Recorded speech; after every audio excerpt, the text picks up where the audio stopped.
What's going on, everybody? Zack Rosenblatt here with Kaye for a combination midweek preview podcast because the schedule is weird for a Monday night football game.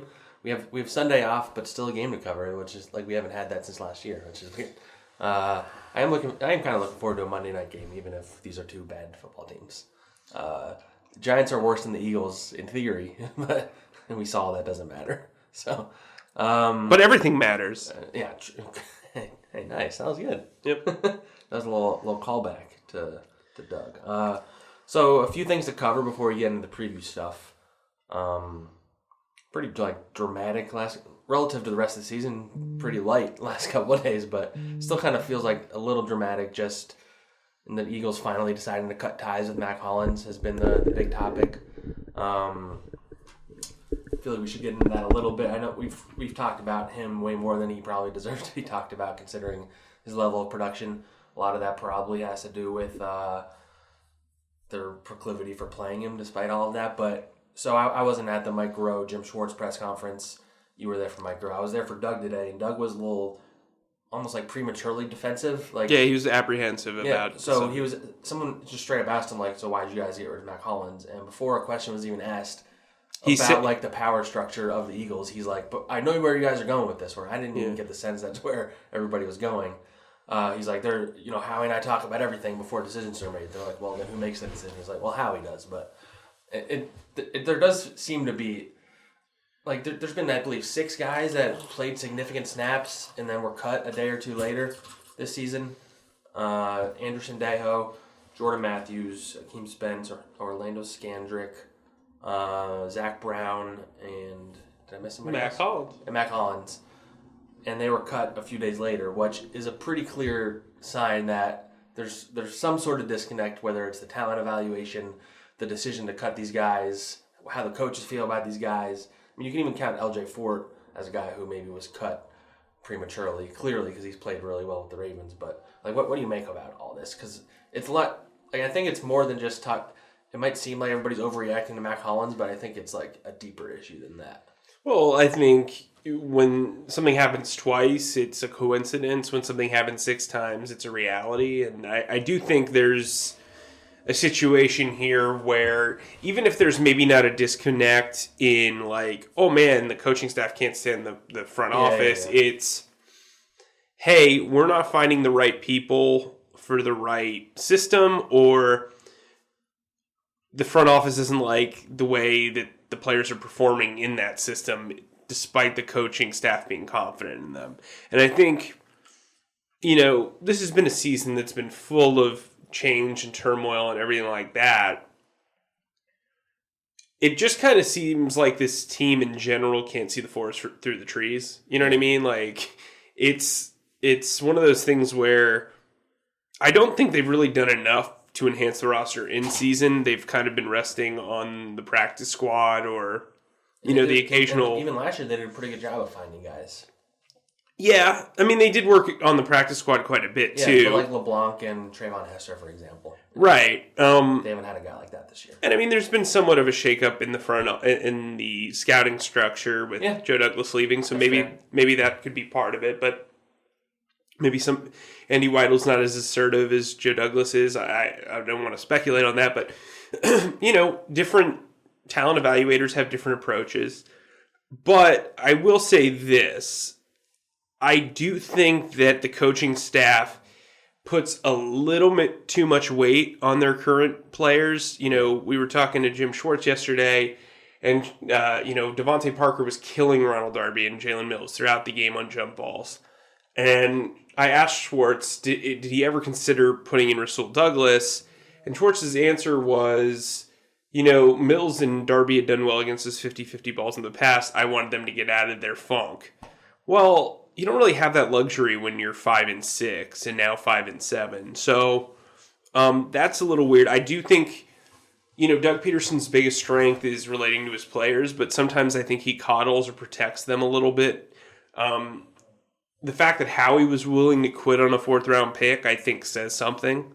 It is interesting because you can't really tell who I mean, obviously Howie's the final decision maker, but what the final straw was, Hollins had a really bad holding penalty against Miami that wiped out probably the most impressive play of Nelson Aguilar's season, just from the sheer fact that he was able to shake like 12 dudes. There was only 11 on the field. Mac Hollins, by the way, had 6 penalties and 10 catches this season. Yeah, it's pretty wild. It's pretty wild. Yeah. And when you think about it, too, he was like the 4th or 5th wide receiver in 2017. He caught, I believe, 6 more passes for 100 more yards. So, yeah. I mean, a touchdown, yeah. Because that's when he got to dance. Yeah, and then he had that. It's funny how quickly things turn. Like, his whole thing kind of seemed endearing when he was a rookie, and then as he started not being productive, everybody's like, that guy's weird. What I do want to say is, and I saw this, somebody from North Carolina, one of his former teammates who now works in TV, said that, Mac was constantly, doing charitable stuff on his off days and really giving back to the community. I think he's gotten like a really terrible rap for his play, but the dude was always a nice guy. I don't think he lacked, effort or anything like that. I don't think anybody has blamed him at all in general, though. I think it's more been about the coaching staff's inability to see that. I think a lot of people have been critical of him, but he was but accept the fact that he was put in a situation where he really struggled to succeed, and after a couple of weeks, you realize that he was never going to succeed. So yeah, I do think the criticism belongs on the coaching staff. I also think it belongs on the personnel department. Yeah. They really did not do anything to go out of their way and enhance the wide receiver position. Outside of Jordan Matthews, every single wide receiver who's played this year was in camp with this team. So, I mean, in the whole Greg Ward thing, that he's still on the roster and Mac is gone, just like, again, I don't know how many times we're going to say this, but like, why did that take so long? Yeah, like, I mean, they're lucky nobody stole Greg Ward from them. Yeah, well, and that could be part of the reasoning, is they didn't feel like Greg Ward was a guy that really was as important to anybody else as it was to the Eagles, and that's fair. I don't even know if they realized how important he wound up being. Yeah, but yeah, it's so now they have 4 receivers, right? Yeah, but now they have 3 tight ends. And they put Mark and Michelle on the practice squad. I wonder if at some point he gets moved up to the active roster after he's back for a couple weeks. I don't know, because they don't seem like they like having 3 tight ends on the active roster. So yeah, I mean, it's possible. I mean, especially as a returner or something. But so, and then the press conference today with Doug, he seemed, first of all, he walked in, he didn't have his hat on, which is kind of abnormal, and he looked like he hadn't slept in like 2 days. It's just maybe the season's just getting to him now. I don't know, but he was a little frustrated with the line of questioning, which a lot of it had to do with like self-evaluation and the whole joke about him always talking about looking in the mirror, and there was some irony in that he refused to look in the mirror when he was asked to today, because he kind of like looked over the PR guy and he's like, "Is the season over?" Well, yeah. I mean, they still have to kind of answer for the way they've played and how this has happened 2 years in a row. Well, and they constantly talk about self-scouting, so it was an appropriate question. Asked him, how have you self-scouted, and he's like, I don't want to talk about that. Like, I think there was a lot of fair questions today about the way he evaluates his coaching staff, because I think there was a report earlier this week from Chris, or maybe it was him like giving his opinion that the Eagles are going to make some significant changes on the coaching staff. We can get into what we think that means, but it just seems like if they lose another game, especially to the Giants, like, I mean, if the wheels haven't already fallen off, then it could get really bad and ugly in here. Yeah, I mean, look, the Giants are 2-10, but they have the opportunity to play spoiler, and it's a division game, so records kind of don't really matter. Golden Tate is returning from injury. He's probably going to want to show the Eagles they should have re-signed him. Or thrown him the ball. Or thrown him the ball, right. Daniel Jones is dealing with a high ankle sprain and probably isn't going to play on Monday. So, Eli's entering this situation where not only could he make one last memory for the Giants fans and for him, he could ruin the Eagles' outlook moving forward. It's kind of in front of a national audience. So yeah. I think there's a lot there. Also keep in mind, the Eagles-Giants rivalry is now at 85-2. So it's tied all the way through. Well, not only that, but Eli Manning's career record is also at 500. So there you go. Yeah. I mean, which is kind of crazy that both of those things are true. So, Eli can solve all of his problems by winning this one. Well, I think he's like 10-20 against the Eagles all time or something like that. Yeah, they've lost 5 straight. Yeah, and like 7 of 8 or something like that. Mm-hmm. But I don't know. The Eagles' defense has struggled against like veteran quarterbacks. Just look last week. Ryan Fitzpatrick just destroyed them. Manning can't really throw it down the field like Fitzpatrick can, but he gets the ball out quick. They have as good of weapons around him as they've had in a while, probably. They had Beckham before, obviously, but like spread out. Darius Slayton's been probably better than the Eagles receiver. Golden Tate's been really good. Sterling Shepard's a solid player. Saquon Barkley out of the backfield. I think Engram might play. He seems like he might be questionable, but I think he's limited at practice. So, they have the weapons, and the Eagles' defense, if it plays like it did against the Dolphins, will give up points. So, we'll get into the preview part of it. Well, we've talked about how much Ryan Fitzpatrick has owned Jim Schwartz. Jim Schwartz has owned Eli. So, it's worth kind of considering.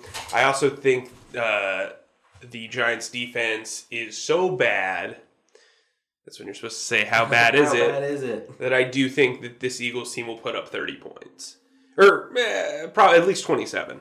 Is your conspiracy theory alarm going off? Do you think Daniel Jones is actually hurt? Yes, I do. I know there are people who think... Because here's the thing. If Eli comes out there and wins the next 2 games and looks good and doesn't then it looks bad for them. Yeah, it looks bad not only for the coaching staff, the GM, but it also looks really bad for ownership. So I don't know if they would do that. Yeah. Do you think they were going to bring him out there? It would have made sense to bring him out in week 17 or whatever, right? Yeah, maybe not. I don't think he wants handouts. I don't think he wants to be a charity case, but yeah, sure. It's just so perfect that it's against the Eagles that he's making his return against. So that week 17 game might not mean anything in the end. So they might not get a legit game against Daniel Jones until next year. Right. Well, and the way Daniel Jones has been playing, I don't know if they'd get a legit game anyway. He was actually really good before this last week. Well, he's been turning the ball over relentlessly. It just feels like he was fumbling it a lot. He only had 1 interception over the previous 4 games. So, but he's the kind of quarterback that he can throw it down the field. He's athletic. That gives the Eagles kind of trouble. I don't know how great they are at forcing turnovers. Yeah, he's not playing, so it doesn't matter. Right. Yeah.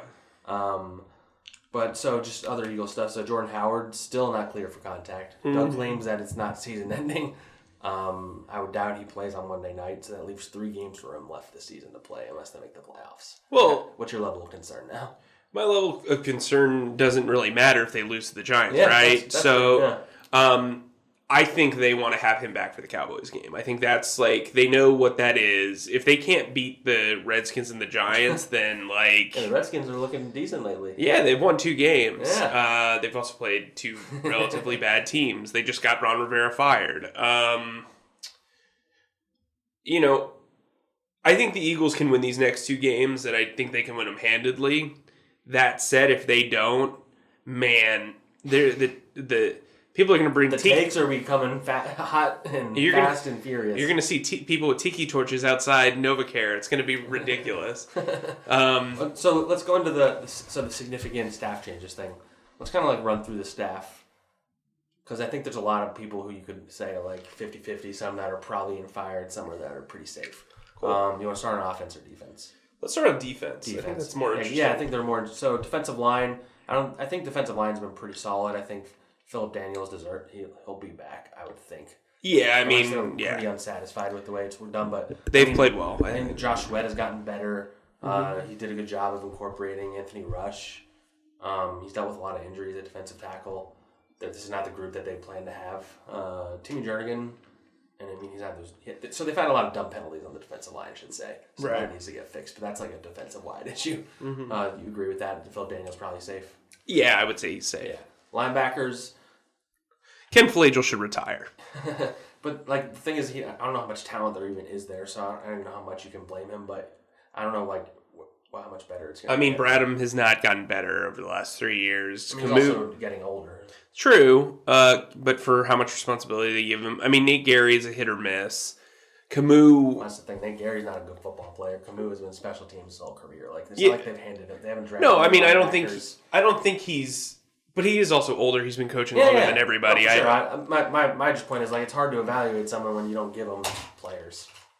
which is what we can get into later on when we talk about offense. Yes. Linebacker's never been a position where they've put in a lot of money and effort. They never will. But I mean, really, when you look at it, I mean, outside of the 3-4 defensive alignment for the outside linebackers, who was the last guy they really paid? D'Amico Ryans, who they acquired in a trade? I mean, I guess signing Bradham, but it's not like he got paid a lot. Right. There actually are some interesting free agent linebackers this offseason, but I doubt they sign any of them. Right. Okay, then start safeties, Tim Houck. I mean, I could see them moving on, but, I mean, I don't know how much that does. I don't think it's necessary. Yeah. I mean, he just has the 2 veterans there, and then they keep shuffling in random dudes. There's a third safety, so I don't even know if you can blame him for the third safety spot being I don't know. And he did a pretty good job of getting Avonte Maddox ready last year. Sure. Corey Unlin's an interesting one, because on one hand, he's done like a very good job of incorporating guys in short notice, getting Crevon LeBlanc ready to play, getting Avonte Maddox ready to play, incorporating Jalen Mills back into the defense, but at the same time, like, those corners haven't really gotten better while he's been there. So it's like an interesting battle where, like, one week you'd be like, wow, Corey Unlin's really doing a great job with this group, and then another week you're like, they still don't know how to turn around when the ball's in the air. So I don't even, like, where do you stand on him? Because he's probably more on the bubble than the rest of the guys we just talked about, I would say. But I feel like he'll be back next year. But if you're making a move somewhere, then he kind of feels like an interesting target for that. Yeah, he feels like a scapegoat. I mean, he's been around since Chip was here his last year. Yeah, he's one of the Chip carryovers. Yeah, look, I think Unlin's universally respected in that locker room, in the coaching staff. Amongst the coaching staff. I do think maybe you look for a decent fit, or maybe he looks to move on, but I'm kind of 50-50 on him. He'll get another job if he left. Oh, absolutely, yeah. He's not the kind of experience. And then the big one is Jim Schwartz. He's staying. You think he's staying? Mm-hmm. Interesting. Because I don't know, the Morton's report made me, like, the way he said significant, it feels more significant if he was leaving than, like, Mike Groh was leaving. Well, I mean, that's just me overanalyzing a report from Chris Mortensen, who's pretty well connected, but right. Again, like I've said in the past on this podcast, if he leaves, it kind of feels more like a mutual thing where they both decide, like, let's move on. I mean, everybody's floated Ron Rivera, including myself, but the reality is he's going to get another head coaching job. So, right. Maybe if one of these other, like Dan Quinn or like somebody like that's fired, then yeah. I mean, that's the thing. Like, I don't know who you're getting. That it has to be like a guy who's a head coach right now, probably. Dan Quinn runs a 4-3 under, more of a hybrid defense. That would probably work pretty well with the personnel that they have. I do wonder how Derek Barnett would fit in that, just from a lack of athleticism standpoint. But I think Josh Sweat would kill it in that defense. That's more just spitballing, like an idea. Yeah, but Dan Quinn, no, that was the name I hadn't really thought of. Yeah. If he does, I feel like he's gonna get fired. Probably, yep. The reason why I think Schwartz stays is I think while he's shown an undying loyalty to some bad players, while they've had some really bad performances and some bad moments, overall, if you look at his numbers, they're very impressive. And frankly, he was the better coordinator throughout his entire run here outside of 2017. So that year he had a good year. Yeah, I mean, his defense was a top 10. So look, I get the hate in the moment, but I do think Schwartz is a good coordinator, and I don't know if you're going to get a guy to replace him that's better. Yeah, well, see, the thing the fans have such trouble with is his bend don't break style. Sure. So they give up a lot of yards, but they don't usually give. I mean, this last week is just bad recency bias. Mm-hmm. But don't forget the previous 2 weeks he shut down the Patriots and the Seahawks. So, sure. Before offense, we could say special teams, Dave Phipp. I think he probably is another one that comes back. It seems like they really like him in that coaching staff, and also you could say a lot of the issues with the coverage is that they've had so many injuries that guys that normally play special teams are moved off and all that. But I think you've said we haven't seen anything. I mean, the kicker and the punter have been good. There's been no return game, and the coverage has been pretty poor. Yeah, I mean, the kicker and the punter aren't really byproducts of the special. Yeah, exactly. You know what I mean? So, I tend to agree with you just because they have extended his long snapper. They have extended his kicker. I'm sure he's had some insight on that.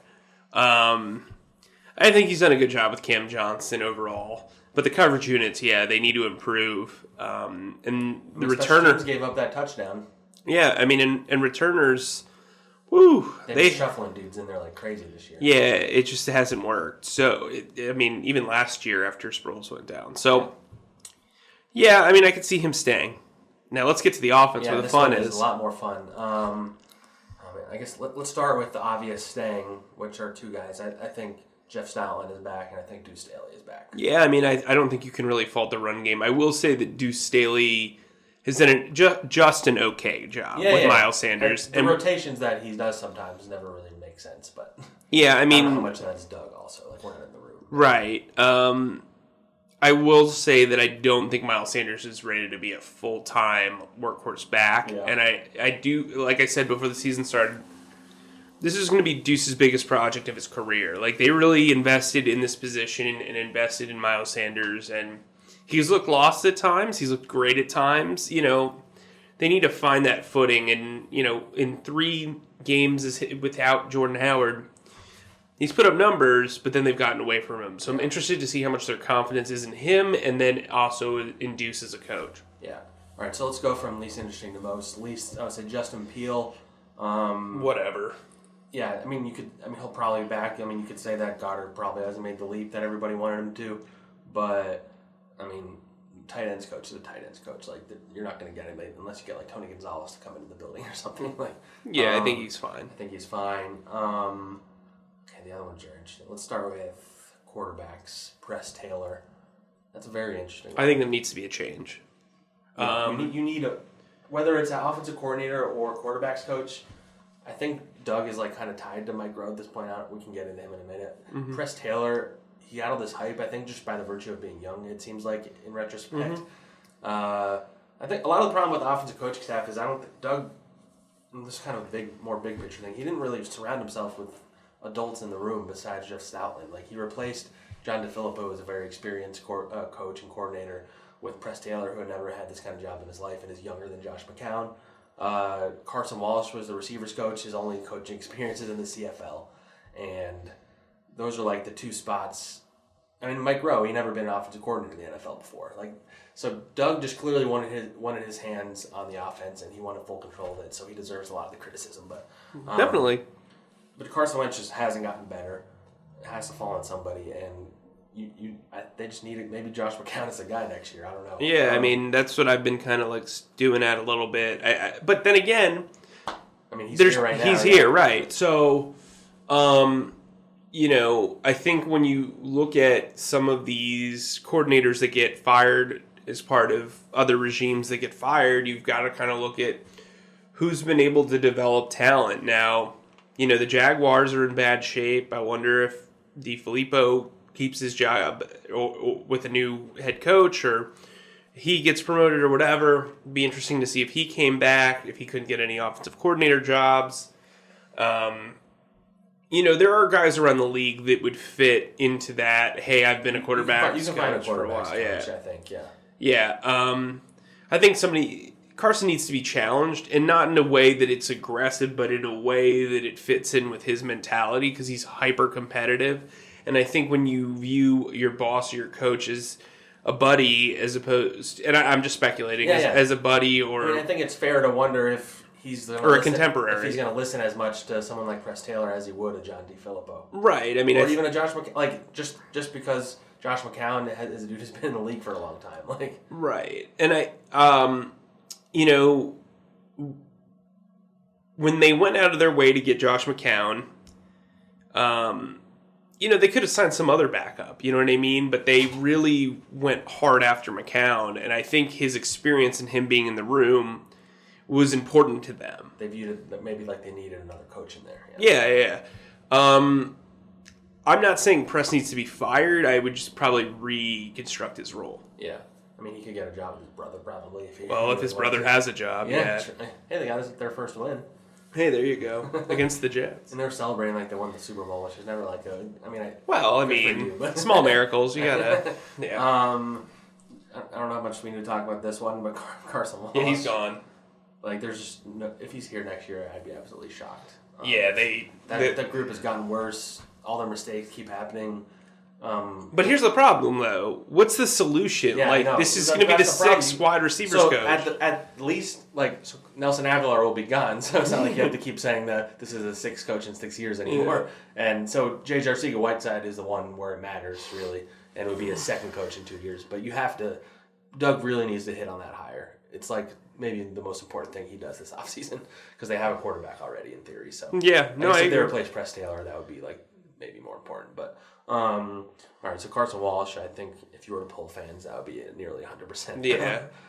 Matt Collins is now... Deserved or not. Matt Collins is now aligning and assigning right in Miami. So congrats for that. He can grade out well over there.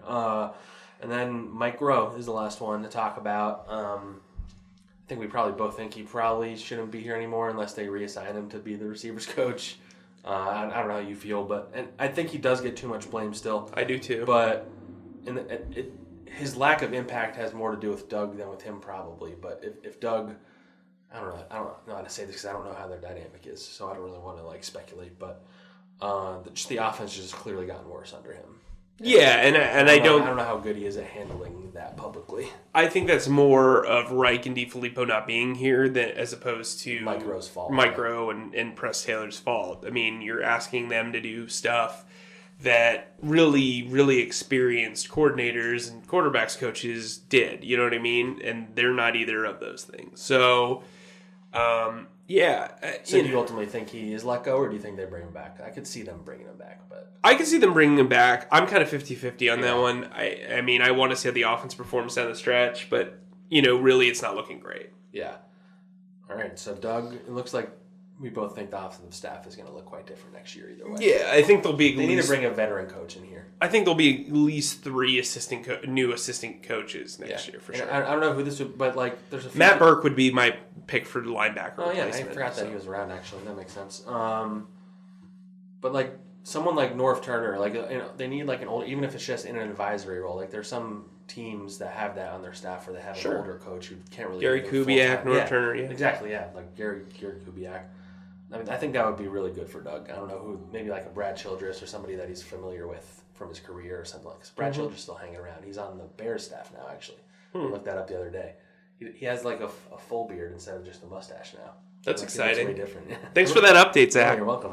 I was talking about him with Rube the other day. All right, we can do let's preview this Giants game a little bit. Okay.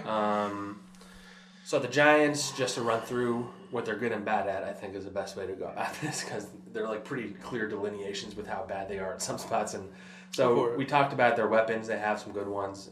I would say Eli is probably a minus at this stage of his career, but I mean he can complete passes, short yardage, high completion percentage. But their offensive line is very bad, very, very bad. Nate Solder is maybe one of the worst contracts the team has handed out to somebody in recent years.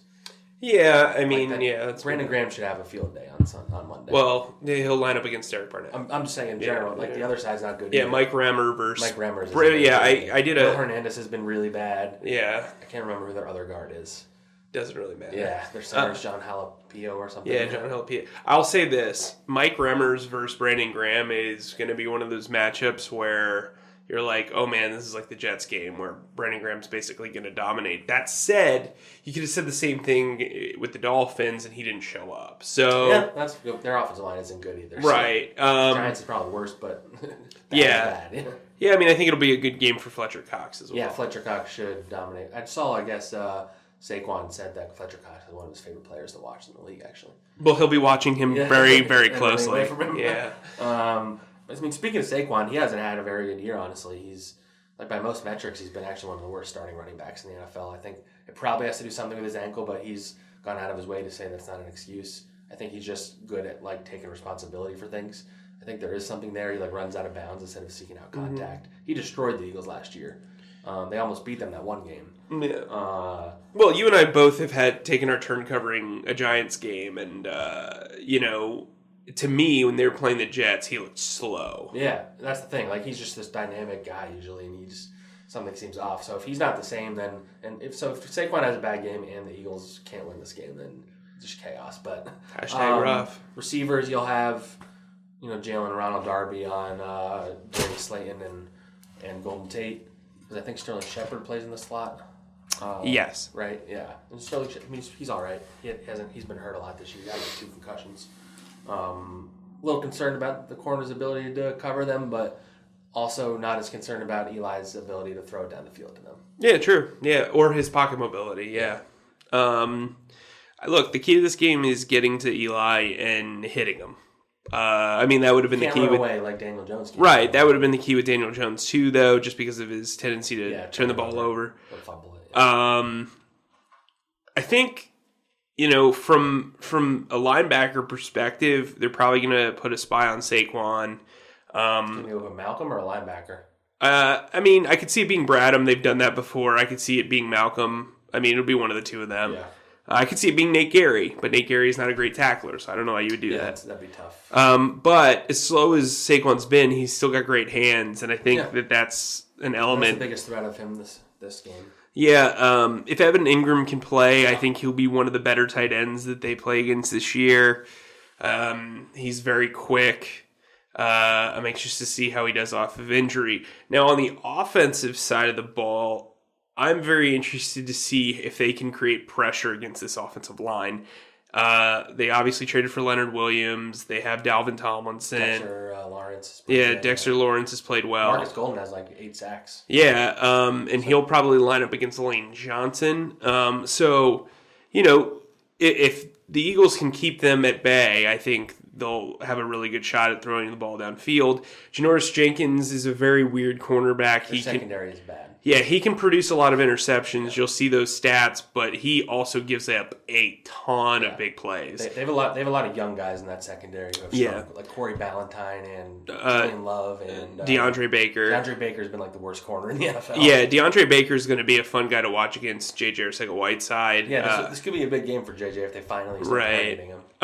And then I think, at safety, they've got Antoine Bethea, who's older. And he's had a bad year.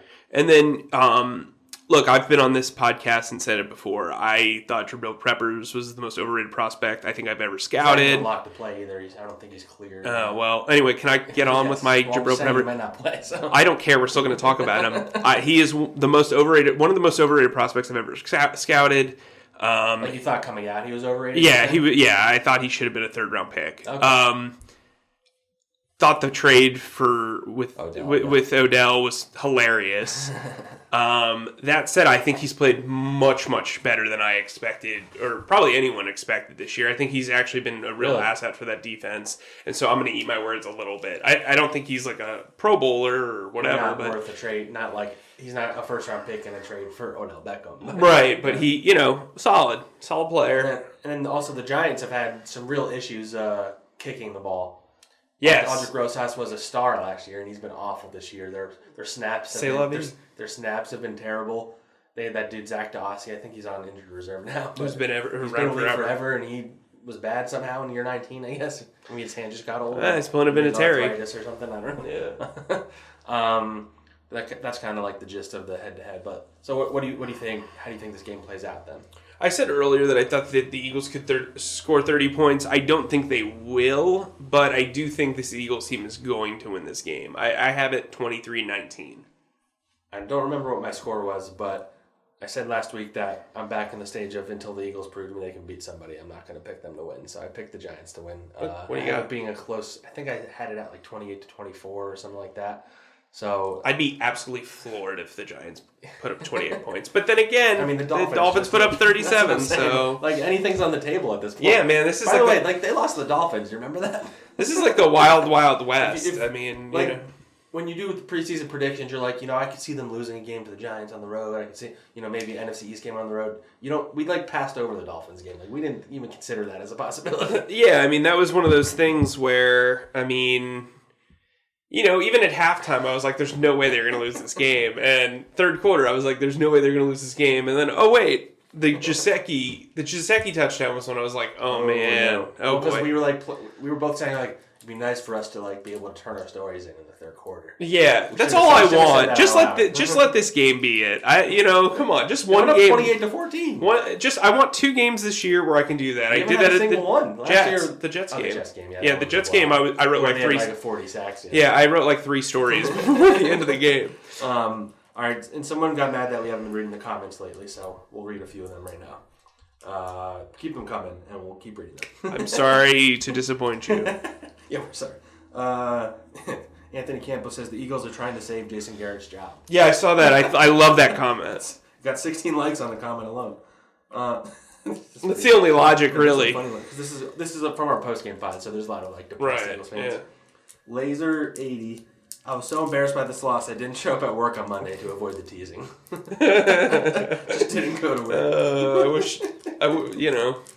Zorak says Wentz is overpaid AF. What does AF stand for? It means as friends. Oh, as friends.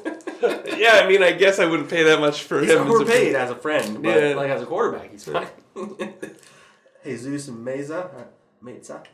Damn it, Eagles, you guys suck. I thought Dallas was bad. Go on.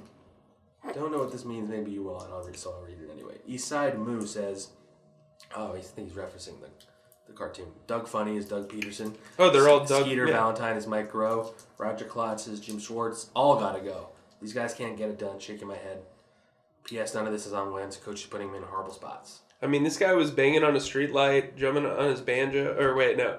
What is it? Hanging on a street light. Playing with my banjo. You remember that song? No, I don't. Oh, man. Ask your older brother about it. It's legit. I used to watch Doug all the time. I don't really understand any of the references and how they fit into characters, but, other than Doug being named Doug. Let's see. That is a long rant. Sorry, guy.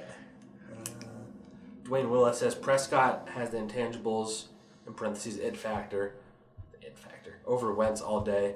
Wentz is better in shorts and a t-shirt. Dak is better in actual football games. I just don't know if that's true. Yeah, I don't think that's accurate, but I do think it's a lot closer than people really want to give it credence to. Maybe we thought before the season. 5-7 isn't good enough. Playoff bound 2021. Damn Perez. Just playing for 2021. And I thought Dallas sucked. Tuco James says. Candace Walker, Philly always gets embarrassed. What's new? Let's see. Tu Yang, if Dallas sucks, then what about the Eagles? It's obvious they are tanking for DBs and wide receivers. That's an interesting conspiracy theory. They're tanking to get a good receiver. I like it. They're tanking to be taking for the 12th pick. Yeah. This is the guy that was mad that we skipped on the comments. Skylar Allen. Seriously, getting tired of you guys skipping out on the comments. 3 videos in a row now. Counting. We're sorry, okay? We're sorry. Fire, Grow, Walsh. Hold on. Have we ever read one of Skylar's comments before? We have, yeah, because I pronounced his name wrong, and then he said my name's pronounced. Oh, okay. All right. I just wanted to make sure, because it could have been one of those Amazon reviews. Bots or whatever. Yeah, Fire, Grow, Walsh, Taylor, and Phipp. Walsh, Taylor. Okay, yeah, that makes sense. Heads need a role in the coaching staff. Randy Smith just laughed on here. I'm guessing he's a Dolphins fan. C. True says, one of you is loud and one is quiet. Please help. I guess we can figure out who's which. I think that one's a little more obvious. Yeah. Oh, now we're gonna get a laugh comment too. Yeah, we're always good for a few of those. Art Vandelay from Seinfeld. Okay, I'm not reading it. He said some good stuff about people that aren't even on our podcast. About Michael Barkin. Okay. I'm only gonna read this because of the typo. PFSIF says Peterman caught lightning in a bottle with the Super Bowl, but he's lost the team. You tweeted it out. You said they sold their souls for a Super Bowl. But Peterman, though. Peterman, yeah. All right, let's see. Another funny ones. And another guy laughing. All right. Getting on that note. Thank you for the... I'm still trying to figure out what AF stands for. I like the as friends idea. Yeah, as friends, yeah. I'm gonna just start when you text that to people, just use it in that context. But what did you just say? So wait, would us AF? Would I text them AF and then in parentheses as friends? No, you just don't tell them that it means as friends. So you just incorporate it. So then if I text my wife, I like our dog Jack. AF as friends. Or a girl breaking up with a guy and she's like, I don't want to be with anymore, but can we still stay AF? Oh, I like that. That's good. We just made ourselves laugh a lot. Okay, you gotta laugh sometimes. This podcast has been dedicated to Matt Collins, by the way. Aw. Yeah, that's so nice of you. Yeah, if you made it to the end. I mean, this podcast was dedicated to him. AF. That's right. Oh boy! All right, it's time for us to go. We have to go to the locker room in a little bit. I'm really tired. My kid didn't sleep all week. I'm sorry. I don't have a kid, so I'll deal with that. All right, we'll end on that note. We'll end on that note. Send us some more comments. Try and keep them hilarious because we like a good laugh in a time of sadness of this season because it's been pretty lame, to be honest. It did not go the way we thought it was going to go. Thanks for listening, guys, and write us some reviews, too. Thanks.